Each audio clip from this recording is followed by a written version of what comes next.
जो 2 टाइम की रोटी सब्जी खाता है वो भारत बंद का समर्थन करेगा। सिंपल सी बात। जो अनाज नहीं खाता वो तो समर्थन न करो, और जो अनाज खाता है वो सब समर्थन करो। आप उत्तर में गुरु गोविंद सिंह और दक्षिण में छत्रपति शिवाजी महाराज, 2 प्रतिनिधित्व काफी देश की जड़ों को हिलाने के लिए, आप उसकी चिंता मत करिए। संगठन की डिमांड है कि लॉकडाउन के पीरियड में बिना किसी डिमांड के, इस कानून के लिए किसी ने कोई आंदोलन नहीं किया था, किसी किसानों ने डिमांड नहीं किया था, किसी किसान संगठन ने तुम्हारे पास निवेदन नहीं दिया था, तुमने किस आधार पर इस तरह के कानून लाए भाई अचानक इमरजेंसी में? इमरजेंसी ऑर्डिनेंस तो कोविड की सिचुएशन में जो लॉकडाउन पीरियड था उस समय ऐसे ऑर्डिनेंस लाने की तो कोई जरूरत थी ही नहीं। उस समय तो तुमने देश की स्वास्थ्य व्यवस्था पर ध्यान देने की जरूरत थी। उस समय तुमने ऐसे काम किए हैं जो देश की जनता के स्वास्थ्य का विषय छोड़कर तुम उन विषयों में उलझ चुके हो। तुम ये 3 ऑर्डिनेंस लाए, बाद में हाउस से तुम्हारी मेजोरिटी के दम पर तुमने 5 भी करवा लिए। आश्चर्य, सबसे बड़े आश्चर्य की बात है उस हाउस में कम से कम 500 सांसद ऐसे हैं जिनके जमीनें हैं, खेती है। उन लोगों ने भी इस विषय पे कोई चर्चा, सरकार के पास अपना मंतव्य नहीं रखा, ना हाउस में बात रखी। आंखें बंद करके, चश्मा पहन के, पट्टी बांधकर इनको बहुमत में ताली बजाकर पास करवा दिया। क्या इनकी जमीनें इनको बेचनी है? इनको आगे खेती नहीं करनी है?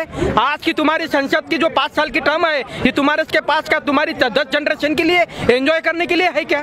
तुमने इस देश के किसान और मजदूर, किसानी पे निर्भर जो मजदूर, ऐसे 70% जनता के साथ ये तीनों ऑर्डिनेंस बहुत बड़ा धोखा किसान समझ रहे हैं। क्योंकि 2 एकड़ वाला किसान जब तुम्हारी लोकल कृषि उपज मंडियां खत्म हो जाएगी, वो यहाँ से 500 किलोमीटर दूर अच्छा भाव मिलेगा, इसलिए टेम्पो ट्रक में अपना माल लेके जाने की स्थिति में नहीं रहता है। इसलिए सरकार को सीधा ये है, कोई शब्दों का खेल ना खेले, बिना किसी डिमांड के। जैसे तीनों ऑर्डिनेंस तुम्हारी इच्छा के अनुरूप लेके आए हैं, वैसे किसानों की डिमांड का आदर करिए, अन्नदाता की भावनाओं का, दुख दर्द का आदर करिए।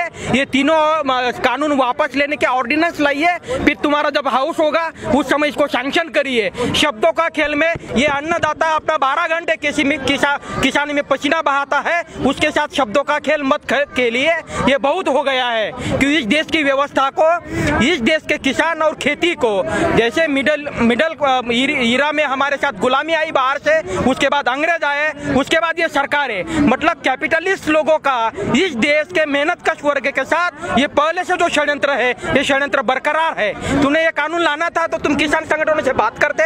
इस देश में सैकड़ों संगठन है, तुम ये तो दिखाते कि हम 50 संगठनों से बात की है। तुमने 15 लाख की गाड़ी तुमने बेचनी हो सरकार की, तुम इंटरेस्ट रेट मांगा तो विज्ञापन देकर तुमने इस देश की लाखों एकड़ जमीन का इंटरनेशनल मार्केट में सौदा कर दिया। एक तरह से इस देश के अनाज पानी का भोजन तैयार करने वाला किसानों को तुमने अंतर्राष्ट्रीय मार्केट में उसका दाम लगा दिया। ये बहुत बड़ा षड्यंत्र है, ऐसा किसान समझ रहा है। और खेती पे निर्भर किसान मजदूर ऐसे दोनों मिलकर इस देश के आज भी 75-80% जनता है, 70% जनता है। इनको तुम क्या खिलाओगे? इनको भूखे नंगे रखोगे।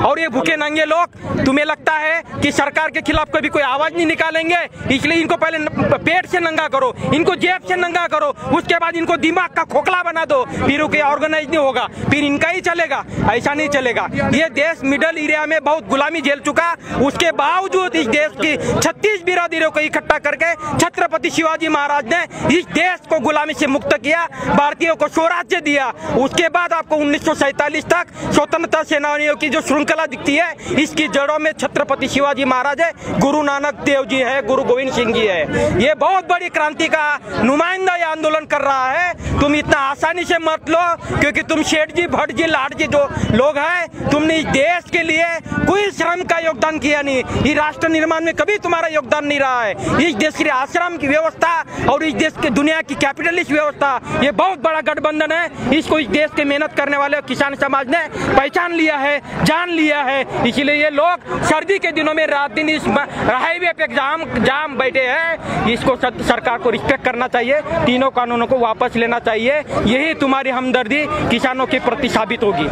हम भी आपके भक्त हैं, हमने भी आपको वोट किया था, लेकिन जब जमीन में हम जाते हैं ना, आप नहीं जाते हैं। आप तो 35-40 साल ज्ञान साधना में थे, उसके बाद आप संगठन में आ गए, राजनीति में आ गए। हम तो गाय भैंस चरा कर यहाँ तक आए हैं, इसलिए हम जानते हैं कि जमीन क्या है, गाय भैंस क्या है, खेती क्या है, और खेती में मेहनत करके आता कितना है, मार्केट में मिलता कितना है, खर्चा निकलता कितना है, बच्चों की शिक्षा होती कैसे है, लड़कियों की शादियाँ कैसी होती है, बच्चों को नौकरी कैसी मिलती है, ये समस्या से किसान उलझा है। आप थोड़ी उलझे हैं, आप तो आश्रम व्यवस्था के नुमाइंदे हैं। आप तो झोला उठाकर कहीं भी गए आपको तो मिल ही जाता है।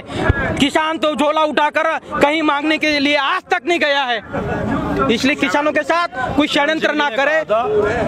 इनका पेट्रोल का खर्चा भी 50,000 से कम नहीं है महीने का, और आप हमारे किसान के 6-8 लोगों की फैमिली का खर्चा 6,000 रुपए लगा रहे। फिर हमारे बच्चे पढ़ेंगे कहाँ? हम खेती का खाद कहाँ से लाएंगे? खेती के मजदूरों के दाम कहाँ से निकालेंगे? क्या ये पागल बना रहे हैं हम लोगों को आप लोग? लेकिन सर इसका नाम भी तो है ना, प्रधानमंत्री किसी सम्मान निधि योजना।